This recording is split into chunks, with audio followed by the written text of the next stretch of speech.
Jojo. Jojo is in Houston, and she's a mixologist, and you're known for making just really, really amazing concoctions. I worked in all kinds of establishments. I mean, you name it, any club, country club, private club, nightclub. I mean, I just did all kinds of like hospitality. I used to compete in flair. What is that? What is that? So I'll just have some fun behind the back.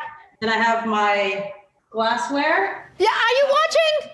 What would you say is like at the core of what you do? So just like your cuisine has history, cocktails have a very, very deep regional history as well. All of my cocktails are spin-offs of classics. Tell me the name of the cocktail we're making.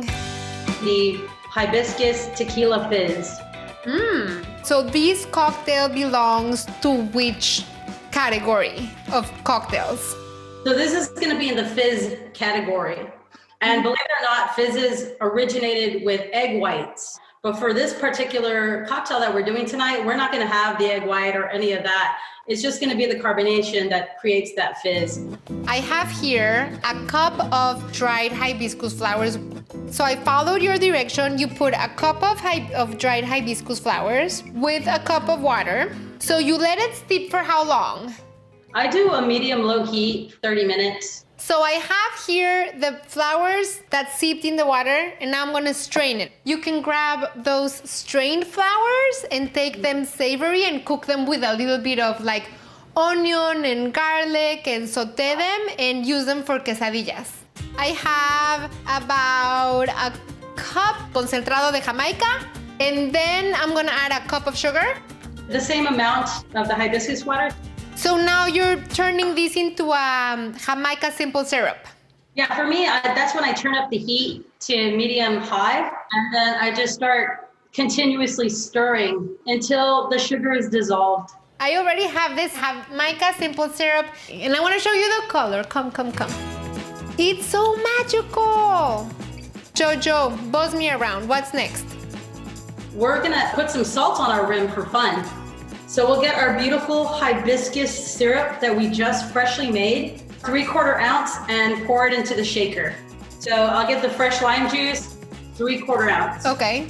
Now for the fun part, the tequila. We're gonna use our Gran Centenario Plata. I like the plata because I feel like it's very suave. Like I love the word suave, you know, like a cushion. And I think it's gonna let the other flavors shine through at the same time as it's giving its flavors into the drink. 1.5 ounces. Now we're gonna get our cardio on. Oh, you do fast. Okay, we'll get our strainer. And then we'll just strain the cocktail over the ice. So pretty. And we're just gonna top it off with the mineral water. And if you don't have mineral water, club soda, sparkling water is just as fine. Okay, it's beautiful. So let's toast to these and let's toast to that. Cheers. Oh yeah. It feels a little bit like an ocean wave, you know, like a wave from the sea where you're getting, like the foam has the saltiness to it, but then the rest of the drink is fresh and bright and tart and sweet. I love it. It's an experience, and I love drinks that are an experience. Jojo, thank you so much. Absolutely. And it'll complement the food as well. The salt vibe will add some flavor to the palate as they eat. Oh my gosh, these with some tacos would be spectacular. Spectacular. Another cheers.